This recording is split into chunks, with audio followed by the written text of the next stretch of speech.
All right, let's dive in. We're going to talk about a massive seismic shift in how we see everything.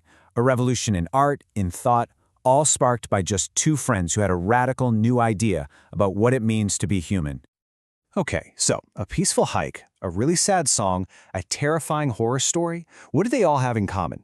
Seems pretty random, right? But what if I told you they all come from the exact same place, from an idea that completely changed how we think about our own lives? Yep, they were all born from one big revolution in thought, Romanticism. And no, we're not talking about Valentine's Day romance here. This was a revolution about putting emotion, imagination, and the individual spirit front and center. But to really get why this was such a huge deal, you got to understand what came before it. What exactly were they pushing back against? So picture the 18th century. It was called the Age of Reason for a reason. Everything, and I mean everything, was about logic, order, and scientific thinking. Think of it like a world of perfectly tuned clocks and neat, tidy arguments. Your feelings? Yeah. Those were seen as, well, kind of messy and unreliable. And with the first factories starting up, this whole obsession with mechanical order wasn't just in books. It was starting to run people's lives. But a couple of friends looked at all this and thought, wait a minute, something's missing here. They felt like in this rush for pure logic, we were losing something vital, the human heart. You know, the power of our emotions, our gut feelings, and that deep connection we have with the world. So what did they do? They decided to start a revolution. But not with guns or protests, they did it with poems. And these are our guys, William Wordsworth and Samuel Taylor Coleridge. Think of them as two sides of the same revolutionary coin. You've got Wordsworth, who's very grounded, very reflective. He's the guy who finds this incredible beauty in just everyday life. And then you have Coleridge, who's way out there, mystical, visionary, diving into the supernatural and the world of dreams. Okay, remember this year, 1798. This is when it all explodes. They published this book together called Lyrical Ballads, and that title alone was a huge deal. Ballads, those were songs for regular folks, not fancy poems for the elite. So this book, it was basically their manifesto for a brand new kind of poetry and really a whole new way of looking at the world. So what were they actually saying in this manifesto? Well, their biggest idea, the absolute cornerstone, was nature. But as you're about to see, they had, let's say, very different takes on what nature really meant. For Wordsworth, nature was, well, it was almost like a religion. It was a spiritual guide, a teacher, a place you could go for comfort and for healing. He believed that in this new industrial world, getting out into nature wasn't just a nice hobby. It was absolutely essential for your soul. And then you've got Coleridge, totally different vibe. In his famous poem, The Rime of the Ancient Mariner, nature isn't your gentle, friendly teacher. Oh no, it is a massive, powerful, mysterious force. And if you cross it, it will absolutely punish you. It's awesome in the original sense of the word, awe-inspiring, but also kind of terrifying.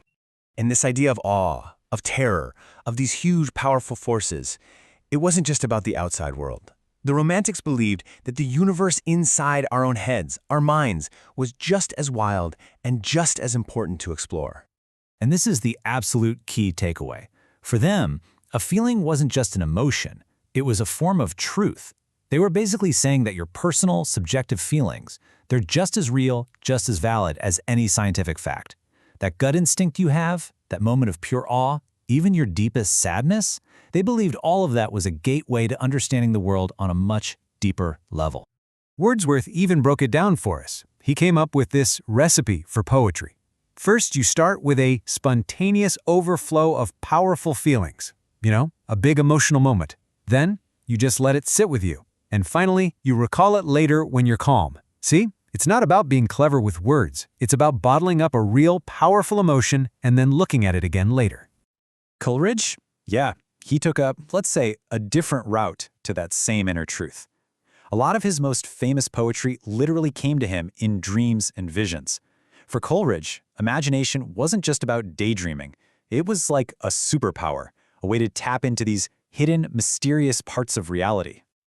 But even though they had these really different styles, they were totally united on the big stuff. They wanted to smash the old, stuffy rules of poetry. They wrote about regular people, shepherds, farmers, and they used the kind of simple, direct language that people actually spoke. Their big message? Everyone's life, everyone's story, is important enough to be poetry.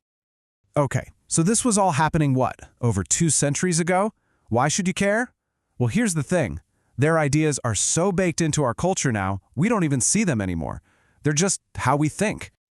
I mean, think about it. Ever go on a hike just to clear your head and feel better? That's pure Wordsworth. Ever get totally hooked on a fantasy series or a horror movie that digs into our deepest fears? You're living in Coleridge's world.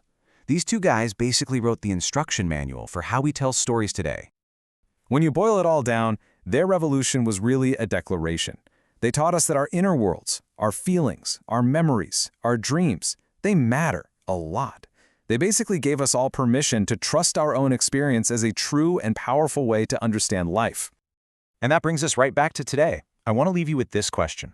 In our world, which is so driven by AI and data and algorithms, does that make this whole idea of a spontaneous overflow of powerful feelings more important than ever before?